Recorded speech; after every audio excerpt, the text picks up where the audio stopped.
Maithili express की शानदार प्रस्तुति। हमर लागल बॉडी ज्यादा घर चल आबहो, घर चल आबहो।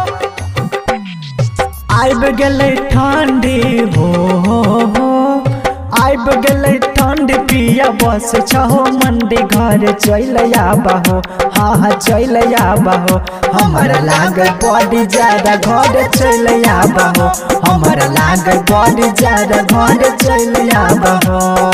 आइब गेलै ठंडी हो, आइब गेलै ठंडी पिया बस छहो मंडी घर चल आबहो, हाँ चल आबहो।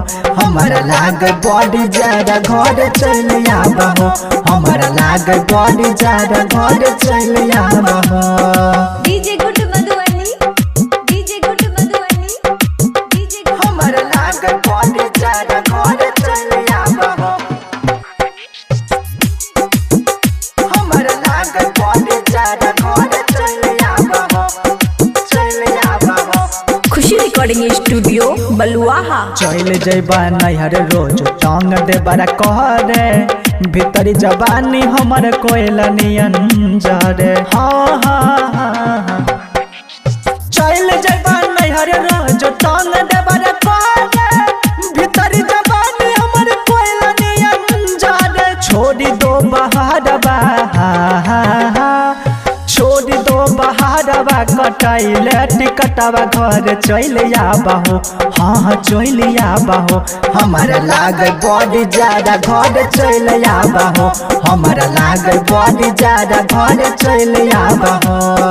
DJ good Madhubani, DJ good Madhubani, DJ good Madhubani. हमर लागल बॉडी ज्यादा घर चल आबहो,